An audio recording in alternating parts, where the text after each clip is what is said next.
नमस्कार, मैं हूं मिथिलेश कुमार। आप देख रहे हैं समाचार भारत। हमारे साथ एक ऐसी शख्सियत समाजवादी पार्टी के राष्ट्रीय सचिव मसूद भाई हैं। मसूद भाई, सबसे पहले समाचार भारत में आपका स्वागत है। बहुत बहुत धन्यवाद। क्या कहेंगे 2027 का जो विधानसभा चुनाव है, किस तरीके से समाजवादी पार्टी तैयारी कर रही है? देखिए, समाजवादी पार्टी ने जिस तरह से 2024 में पीडीए के फार्मूले पर चुनाव लड़ा था, शोषित, वंचित, दलित, पिछड़े, गरीब, महिलाएं, आदिवासी, सबको लेकर के, सबकी बातों को लेकर के, सबके हक अधिकार की बात को लेकर के, आरक्षण को बचाने को लेकर के, संविधान को बचाने को लेकर के, नौकरी और रोजगार के लिए, उसी मुद्दे पर 2027 में चुनाव समाजवादी पार्टी लड़ेगी और माननीय अखिलेश यादव जी के नेतृत्व में हम पूर्ण बहुमत की सरकार बनाएंगे। मसूद भाई, सबसे ज्वलंत मुद्दा उत्तर प्रदेश में योगी की सरकार मदरसों को ढहा रही है, गिरा रही है नोटिस दे करके। इसको लेकर के राजनीतिक दल क्यों चुप बैठे हैं? क्यों नहीं इस मुद्दे को उठाता है? जब वोट का काटना होगा तो वोट लेना होगा तो बात करेंगे, लेकिन आज उन गरीब मजदूर मजलूमों के जो मुस्लिम के बच्चे जो मदरसे में पढ़ते हैं, उनकी शिक्षा की बात आ रही है। तो आखिर क्या कारण है कि इस पे चुप बैठ रहे हैं? देखिए, प्रधानमंत्री जी ने कई बार कहा है कि हम चाहते हैं कि जो मदरसे के बच्चे हैं, इनके एक हाथ में कुरान हो और एक हाथ में लैपटॉप हो। तो आखिरकार जिन मदरसों से बच्चों को कुरान पढ़ाया जाता है, उन मदरसों को आप गिरा रहे हैं बिना कानूनी किसी नोटिस के, बिना किसी औपचारिकता पूर्ण किए, सुप्रीम कोर्ट के आदेशों की धज्जियां उड़ाते हुए। अभी हमने पिछले 7 मई को देवी पाटन मंडल कमिश्नर महोदय के यहाँ एक ज्ञापन सौंपा और उनसे खास तौर से बहराइच और श्रावस्ती में जिस तरह से मदरसों को या मुस्लिम धार्मिक स्थलों को निशाना बनाया जा रहा है, उसके बारे में उन्हें अवगत कराया। आज मैंने डीएम श्रावस्ती से हमने समय लिया है, हम वहीं की निकल के जा रहे हैं उनसे कहने के लिए भी कि कम से कम जो माननीय सुप्रीम कोर्ट का आदेश है उसका पालन करें, देश के भारत के संविधान का पालन करें।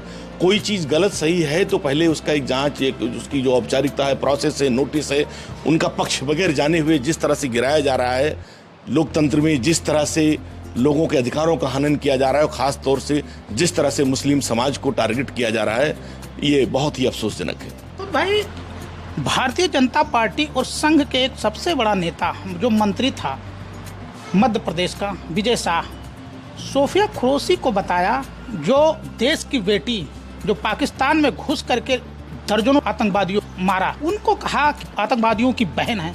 इसको लेकर के किस तरीके से? देखिए, इसको लेकर के पूरे देश ने बहुत तगड़ा विरोध दर्ज किया है। बहुत ही निंदनीय और बहुत ही घृणित सोच थी, लेकिन उससे भी ज़्यादा घटिया बात यह है कि भारतीय जनता पार्टी ने उसके विरुद्ध कोई कार्रवाई नहीं की। वो भी आज मंत्री बना हुआ है। सुप्रीम कोर्ट कह रहा है कि अक्षम है, मुकदमा दर्ज हो, एसआईटी गठित की, अक्षम है। लेकिन भारतीय जनता पार्टी, जाहिर सी बात यह है कि अगर उन्होंने कोई कार्रवाई नहीं की है तो जो विजय शाह की मानसिकता है, भारतीय जनता पार्टी उसी मानसिकता के साथ खड़ी है। मसूद भाई, एक तरफ विजय शाह है, दूसरी तरफ अशोका यूनिवर्सिटी के अली खान भाई, उन्होंने प्रोफेसर थे, उन्होंने सिर्फ इतना ही कहा कि सोफिया खुरैशी को लेकर के जिस तरीके से सोशल मीडिया पे बातें किया जा रहा है, उन मुसलमानों को जो मदरसा गिराया जाता है, जो मॉब लिंचिंग किया जा रहा है, उनको लेकर के उनके खिलाफ मुकदमा दर्ज हो गया, उनको जेल भेज दिया गया। आखिर ये दोहरी रवैया क्या? ये जात विशेष, धर्म विशेष देख करके भारतीय जनता पार्टी कार्रवाई? देखिए, ये उनकी तुष्टीकरण है। भारतीय जनता पार्टी हमेशा तुष्टीकरण की राजनीति करती है, पोलराइजेशन की बात करती है। उसके पास न प्रधानमंत्री के वादे थे कि साल में 2 करोड़ रोजगार देंगे, न वो दे पाए, न किसानों की आय दुगना कर पाए, न महंगाई कम कर पाए, न 15 लाख खातों में डाल पाए, ठीक है, कोई न यूनिवर्सिटी बना पाए। तो जाहिर सी बात यह है कि इनके पास बताने के लिए कुछ नहीं है जनता के। तो इसलिए इन धार्मिक मुद्दों, उन्मादों से लोगों का ध्यान डाइवर्ट करके ये उसी मुद्दे पर जनता को में अब बने रहना चाहते हैं। और मुझे लग रहा है कि अब जिस तरह से जो अभी ऑपरेशन सिंदूर हुआ, हमारे सैनिकों ने बहुत ही शौर्य से पाकिस्तान को जवाब दिया। उनकी धरती पर आतंकवादी ठिकानों को नष्ट किया, लेकिन भारतीय जनता पार्टी उसको पोस्टर में लगा करके अपना फायदा लगा दी। कितनी घटिया बात है भाई। कौन गया? कोई भाजपा का नेता कोई बम गिराने गया था? रॉकेट गिरा है कोई? हमारी तो अब जाहिर सी बात है कि वहां पर फोटो किसकी लगनी चाहिए? वीर सैनिकों की। मोदी जी अपना लगा के श्रेय लेके टहल रहे हैं, ठीक है। जब आपको युद्ध करना था या उनके जवाब देना था या उनसे लड़ना था, तो आपने सर्वदलीय बैठक बुलाई। सारा विपक्ष एक तरफ से 140 करोड़ जनता ने कहा कि पाकिस्तान से बदला लीजिए, लेकिन जब युद्ध रोकना हुआ या युद्ध विराम करना हुआ तो 10 मिनट में या 10 सेकंड में ट्रंप काका के कहने पर आपने युद्ध रोक दिया। तब आपने किसी भी विपक्षी दल या और किसी से बुला करके वहां पर भी 10 मिनट के लिए पूछ लेते सर्वदलीय बैठक, तो आपने उनके दबाव में काम किया। तो इससे भी हमारी सेना का मनोबल गिरा है। और सूफिया कुरैशी की जो कही गई है वो 140 करोड़ देशवासियों को और पूरी सेना का अपमान है। और सेना में तमाम उन महिलाओं को और पूरे देश की महिलाओं को, कि एक महिला जिसने इतने बड़े जो ऑपरेशन सिंदूर है उसको कमांड किया सफलतापूर्वक, और उसके खिलाफ भारतीय जनता पार्टी के लोग ऐसी मानसिकता रखते हैं, ये बहुत ही घटिया सोच के लोग हैं। मसूद भाई, भारतीय जनता पार्टी के नेताओं के अंदर जुबानी ये बता रहे हैं कि मोदी जी की क्या मजबूरी थी। हम लोग तो सोच रहे थे कि अधिकृत कश्मीर ले लेंगे, लेकिन मोदी जी की क्या मजबूरी थी कि जो बीच में युद्ध छोड़ना पड़ा। अब देखिए, हम तो कश्मीर नहीं, हम तो टीवी में ये देख रहे थे रात में कि वो उस पे क्या नाम है, आज तक ने लाहौर पे कब्जा कर लिया है, जी न्यूज ने इस्लामाबाद कब्जा कर लिया है, आर भारत ने कराची कब्जा कर लिया है, और एक न्यूज नेशन ने कहा कि भाई हमने रावलपिंडी कब्जा कर लिया है। तो मुझे लगा कि भाई हम तो किस पे, भाई जो हमारी मेन स्ट्रीम मीडिया कह रही थी कि तो लगभग पूरा देश कब्जा हो चुका था। तो हमने कहा कि भाई मोदी, ये जो चैनल लोग ये कब्जा किए थे, ये कब छोड़ के आए? कि वही हैं जो कश्मीर में है, पीओके में है या कराची है या इस्लामाबाद है, रावलपिंडी है, लाहौर है, कहाँ है ना? तो इसलिए इस देश में एक चीज़ और, पूरी दुनिया में हमारी जो मीडिया थी इसका भी साख बहुत बुरी तरीके से गिरा है। दुनिया के बड़े बड़े अखबारों ने, टेलीविजनों ने बहुत ही मजाक बनाया है हमारा। मसूद भाई, 2027 विधानसभा का चुनाव है।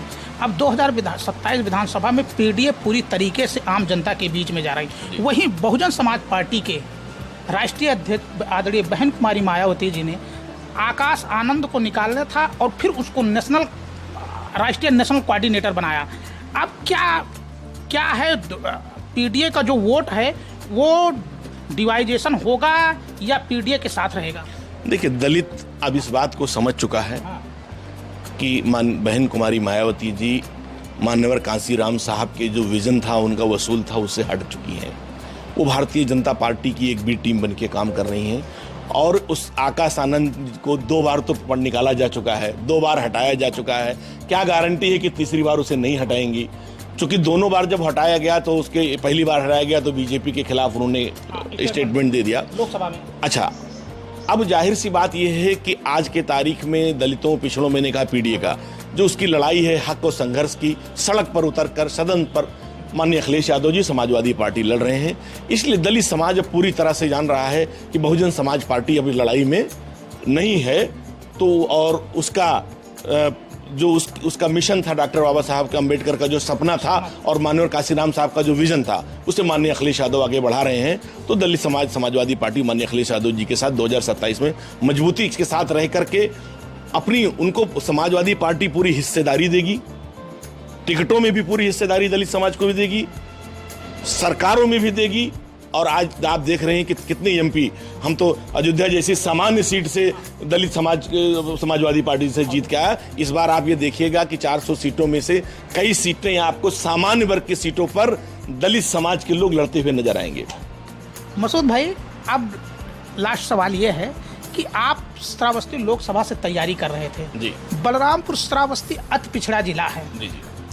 बलरामपुर से अटल बिहारी वाजपेयी 2 बार चुनाव जीते, देश के प्राइम मिनिस्टर बने। उसके बाद उनको भारत रत्न मिला।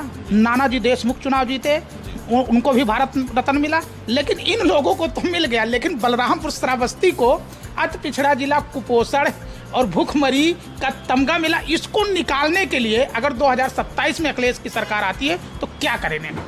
देखिए, हम लोग तो पिछले 2024 में हम 6-7 महीने पूरे श्रावस्ती लोकसभा, चूंकि बलरामपुर श्रावस्ती मिला के पूरे हम घूमे हैं। मुझे बहुत दुख हो रहा है कि उत्तर प्रदेश का सबसे पिछड़ा जिला श्रावस्ती है। शैक्षिक तौर पर कोई उद्योग धंधे नहीं है, कोई कारोबार नहीं है, कोई कनेक्टिविटी नहीं है, इवन श्रावस्ती में कोई रेल तक नहीं है, तो मूलभूत सुविधाएं नहीं हैं। सरकार समाजवादी पार्टी की बनने पर इस बार विशेष पैकेज श्रावस्ती और बलरामपुर को और ख़ास तौर से श्रावस्ती को दिलाने का हम लोग काम करेंगे कि सबसे पहले आधारभूत जो इंफ्रास्ट्रक्चर है उसका वहाँ निर्माण हो और रोजगार लगे, सड़कें बने, स्कूल बने, अस्पताल बने, जिससे वहाँ के भी जीवन स्तर में सुधार हो और वो भी देश के विकास में श्रावस्ती भी और बलरामपुर भी भागीदार बने। लास्ट सवाल, मसूद भाई 2027 में विधानसभा चुनाव कहां से लड़ने के तैयार? देखिए, 2027 में विधानसभा चुनाव मुझे लड़ने के लिए माननीय अखिलेश यादव जी ने लड़ाने कहा है कि लड़ाएंगे, और मुझे लगता है कि कुछ जल्द ही वो इस बात की घोषणा या कुछ कहेंगे, जहां से उनका आदेश होगा हम वहां से लड़ेंगे। अगर जल्द घोषणा कर दे तो उस विधानसभा में ज्यादा समय देंगे मसूद भाई? हाँ, बिल्कुल बिल्कुल, जाहिर सी बात है कि अभी तो हम गोंडा, बहराइच, श्रावस्ती, चारों जिलों में आप देख रहे हैं, हम तो अभी तक चारों जिलों में जो भी कोई समस्याएं हैं, जो भी कोई, अभी मैं श्रावस्ती जा ही रहा हूँ, आप देख रहे हो बहराइच का भी मसला था, तो जहां पर अभी हम पहुंच रहे हैं, लेकिन हम फिर भी हम तो देखिए, हमें चाहने वाले और हमसे अपेक्षा करने वाले 4 जिलों में लोग हैं, तो हम उनके मंडल में, तो हम उनकी अपेक्षाओं को पूरा करते रहेंगे। लेकिन निश्चित रूप से अगर जिस दिन से कोई कॉन्स्टिट्यूंसी अलर्ट होगी तो उसमें ज़्यादा समय देंगे, उसमें कोई दो राय नहीं है। तो बहुत बहुत धन्यवाद।